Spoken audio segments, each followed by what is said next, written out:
So for those who I haven't met before, I'm Damion Wonfor. I'm the founder of Catalyst. It's really great to connect with you. Um, and for those who I do know well, thanks for joining the session and lovely to have this time with you today. Um, so in terms of my own practice, I've been coaching for a long time now. My own practice I would describe as being underpinned by mindfulness and transpersonal and Eastern psychology, also systemic constellations as well, which is a real passion for me.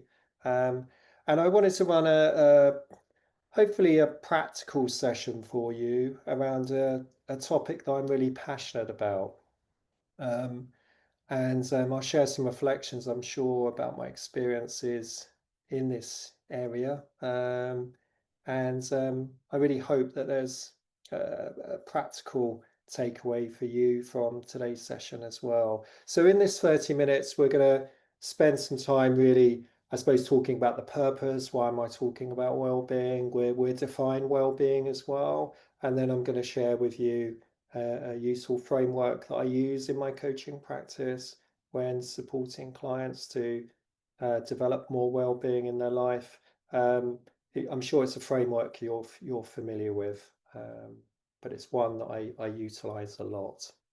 So that's going to be the flow of today's session. So you've joined. So I'm curious in terms of what you would like to get from today. As always, coaching is a conversation with an outcome.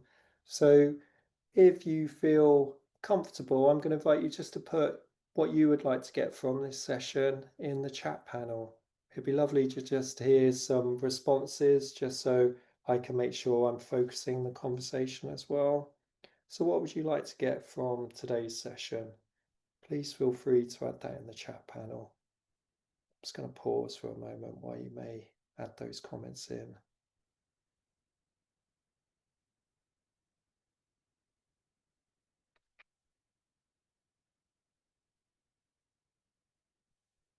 Thank you.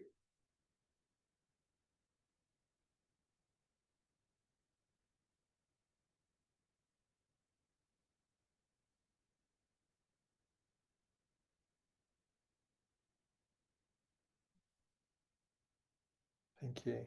Lovely.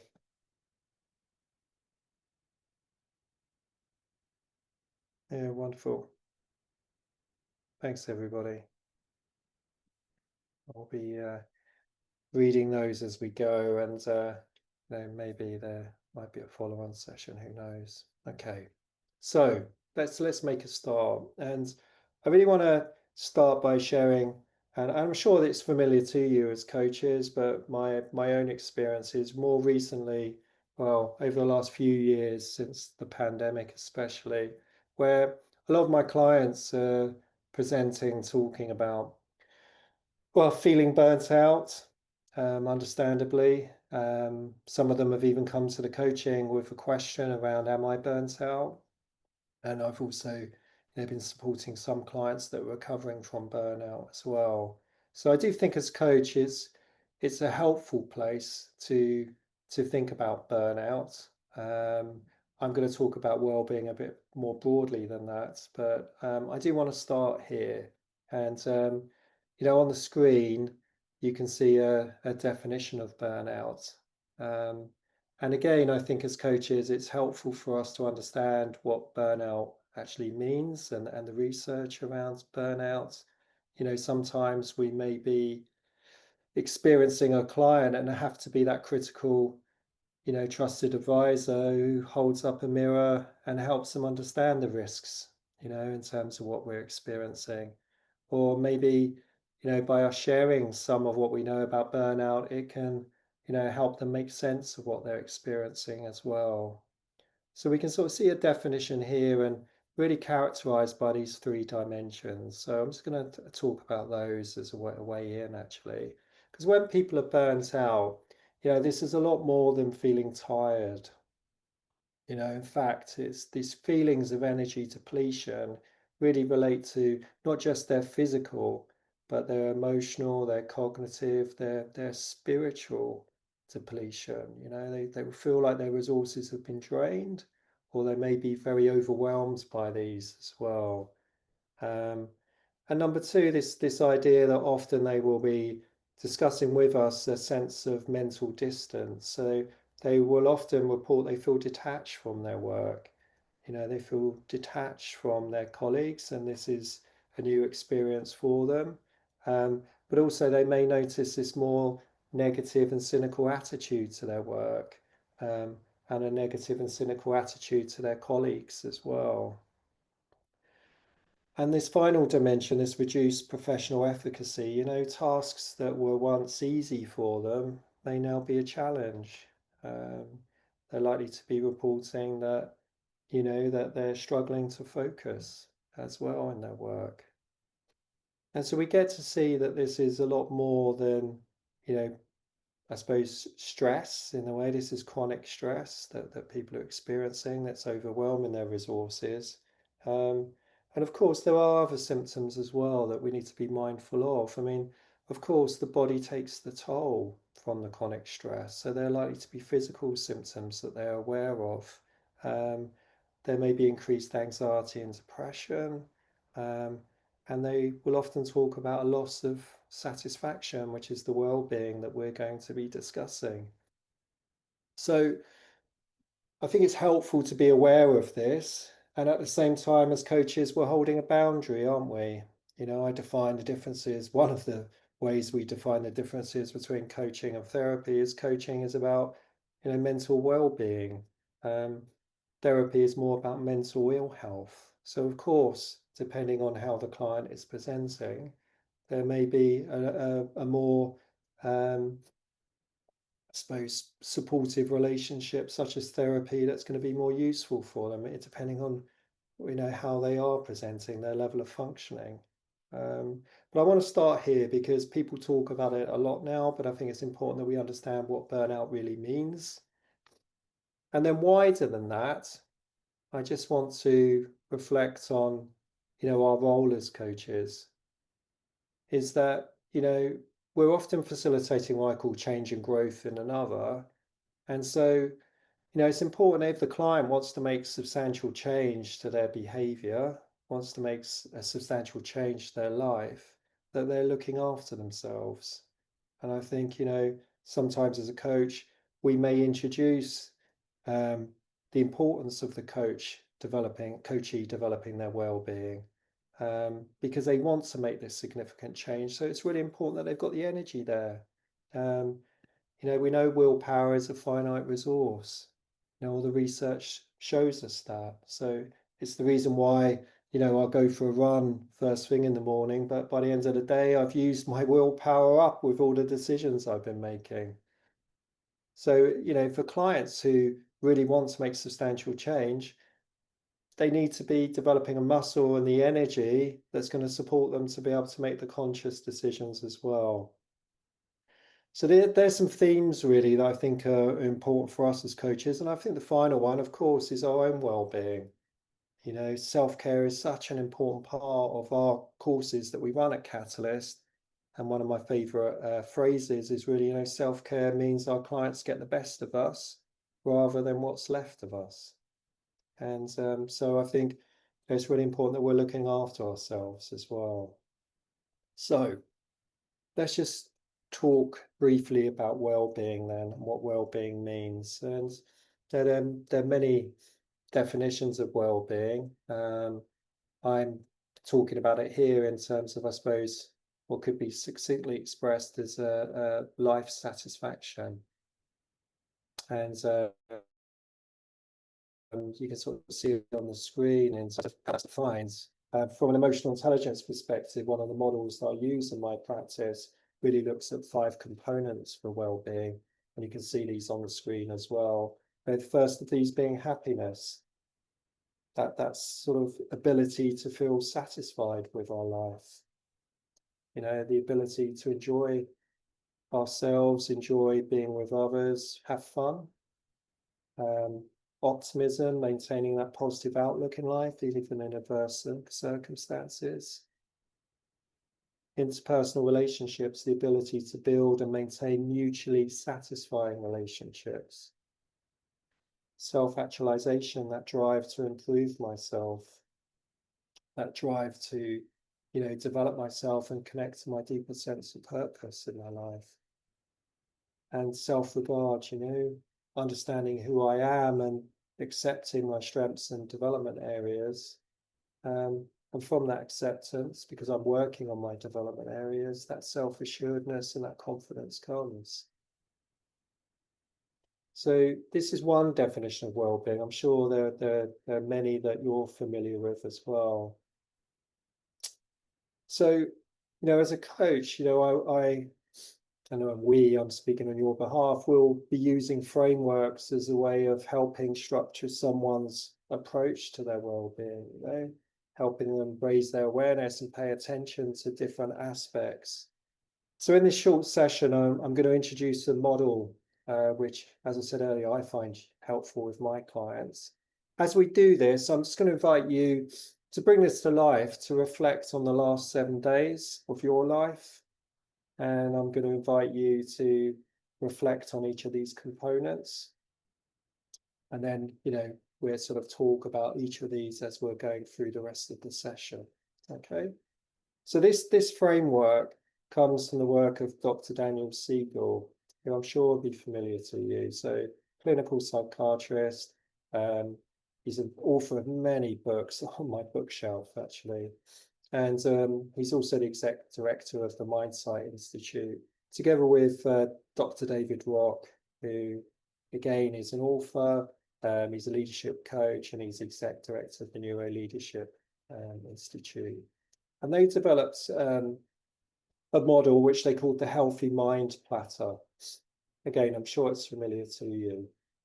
But what you can see on the screen are what they describe as 7 critical or essential activities that develop our mental well-being.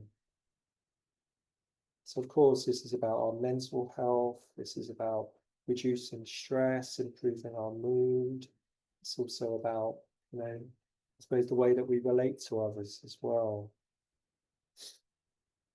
And so I said earlier, I want you to reflect on the last 7 days.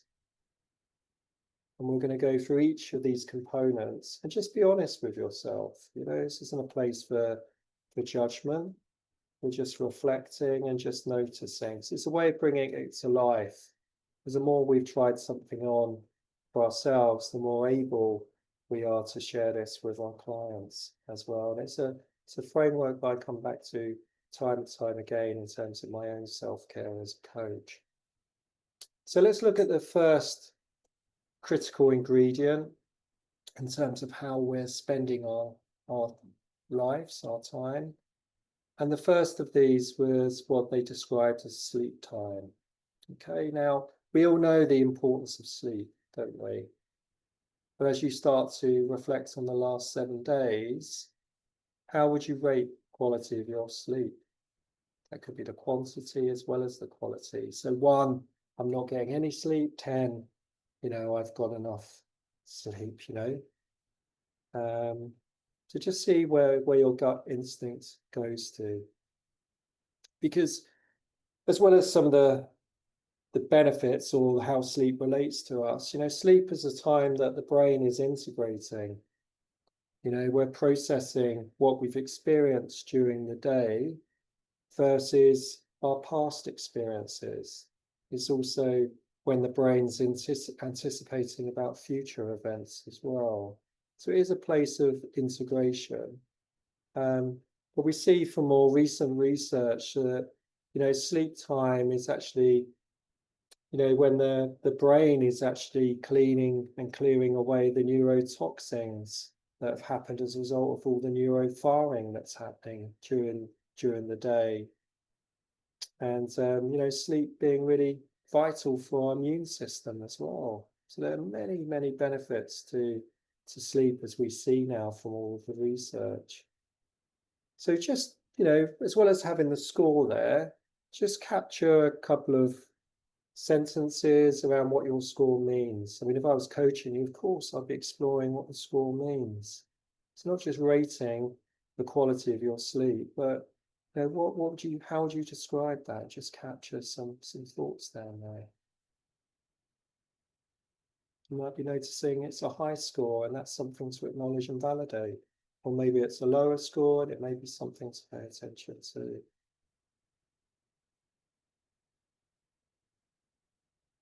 So just capturing a couple of thoughts. So this is the first ingredient, sleep time, in terms of our platter. The second is physical time, which is something that's, again, spoken about a lot.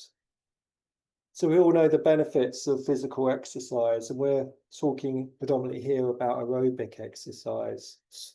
So how would you rate your physical time over the last 7 days? Not judging ourselves, just giving us a score of 1 to 10, 10 being high, 1 being low, and capturing some comments around what that score means. Just give a little bit of space to do that.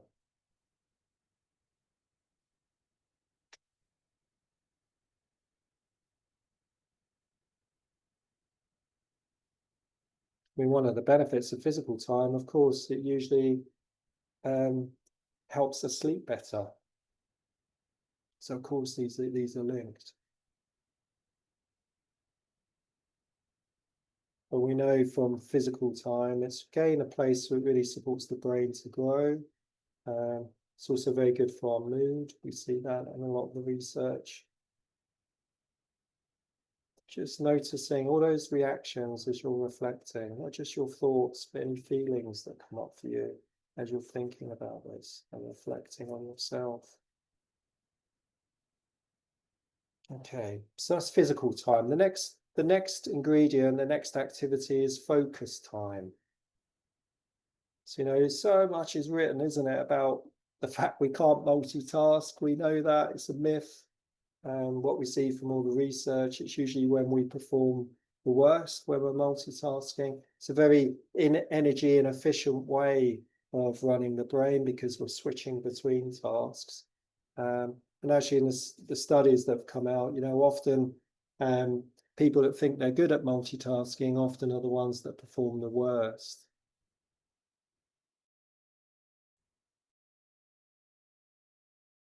So this is about having periods of time. Sorry, I had a glitch then. So this is about having periods of time when we're focused on one activity on its own, setting boundaries around that, having some time to really pay attention very closely to one task without being distracted by our emails and other activities around us. So again, if you think about your last 7 days, how would you rate your level of focus time?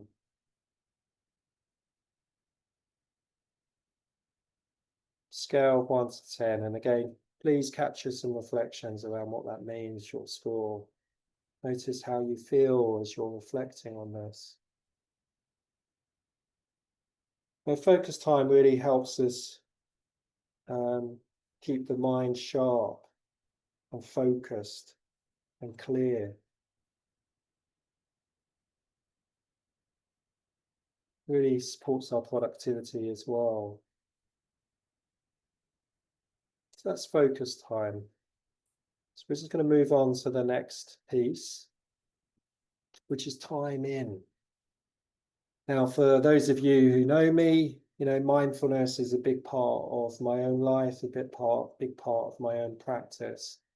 And there's so many benefits to having this time to really go in and reflect on our interior world. Now, it may not be mindfulness meditation that you're using for this. Perhaps you're using journaling, for example. But again, as you think about the past 7 days, how would you rate your periods of time in? 1 being there haven't been any, 10 being that there've been lots. And there's so much benefits, in terms of taking this time for introspection. We know from the research it integrates the brain. As I do that, the left and right hemispheres of the brain. We have more coordination and balance within our nervous system, which is vital. time in really enables us to focus and concentrate better. Yeah, we have more emotional balance in our life. I think as coaches, really creates our ability to regulate our emotional responses. And, empathy is also an outcome of time in. By taking this time to really focus on our interior world, we develop the capacity to understand others better. So no judgment. How are you scoring your time in? And again, just capturing some thoughts around that, noticing how you feel about it. Okay, so let's continue. So next one is downtime, which, I have a lot of clients who I work with who see space as a negative thing, often spend their lives running from one thing to another. And there's no judgment here. It's the realities of online working, etc. But, what's your downtime been over the last 7 days? This is really where you're relaxing and you're letting the brain recharge. Now, often letting the mind wander, daydream. And again, research shows that this really reduces mental fatigue. We often experience greater sense of relaxation and balance in our lives when we have downtime. How would you rate your downtime over the last 7 days? Capturing some thoughts, noticing your feelings around downtime. It's all data, it's all information. And then we move on to playtime. There's lots written now, isn't there, about playing in terms of creativity and innovation. But thinking about the last 7 days, what's our playtime been like?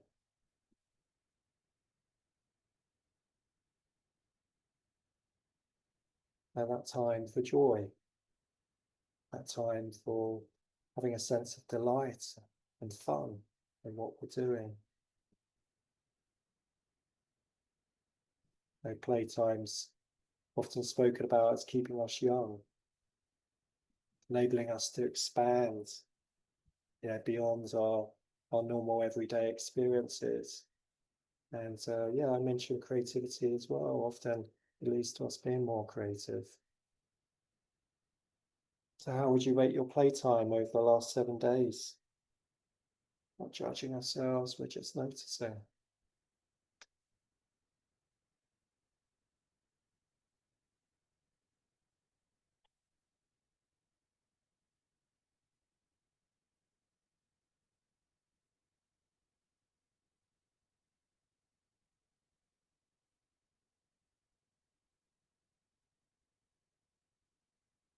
I think I was in a question on there for me. Downtime is more about relaxing, having space, taking breaks. So one of the ways people build in downtime is to really build in breaks, and really take those breaks, take time. They often go and sit outside. Playtime is often when they're engaging more, perhaps in a hobby that they enjoy and is fun for them. So that's the difference, I would say, between the two. And then the final activity that Rock and Siegel described is connecting time. So again, thinking about the last 7 days, how have we connected with other people, meaningful relationships, but also it's about time connecting with the wider world, especially time in nature. So how do we rate that experience over the last 7 days for us? Okay, just score yourself, but also just capture what that means for you, thoughts, feelings. And as human beings, belonging is vital for us. Social connections are vital for our mental well-being. There are lots of studies to show that our social connections, especially when we get older, are the number one predictor in terms of our longevity and also our mental health as well. Over the pandemic, we all saw the benefits of green fitness and having time outdoors. There's so much research, which I'm sure you're familiar with, about the effects of being out in nature. There's so much reading about this now. I think when I'm working with my clients around connecting time, it's really about inviting them to bring a more mindful attitude to these moments as well. So they actually savor them. They actually drink them in with an attitude of gratitude, because that fundamentally affects their well-being, their life satisfaction, when they're being more mindful of these moments with others and these moments outdoors as well. So they're the 7 activities. Of course, as a coach, I tend to use a wheel with my clients, and I invite them to plot where they've been over the last 7 days, and then to think about a time in the future that they would like it to be different, and again, plot what they would like to be different. You can see there's one blank there because I often leave something blank in case the coachee wants to add something else that's really vital for their satisfaction and their life, their well-being. So it's a very, very simple framework. For me, it's a very holistic way of looking at well-being, and really opens up a meaningful conversation with a client. And you can sort of see here that, there are activities that they can utilize that may not be big changes. They might be small movements, but actually have an accumulation effect, which is what I like most about this frame. So maybe just pause for a moment and think about yourself. If you have been scoring yourself, what's one experiment that you could play with, leaving this reflection for you to enhance your well-being? Maybe there's something around physical time, and finding an activity that you enjoy. Maybe it could be something around connecting time and bringing that more mindful attitude to those moments. Or maybe it's about downtime and really planning in some breaks and some recovery time as coaches, for example. Just see what comes up for you, and I'm going to invite you to capture a reflection on that one as well.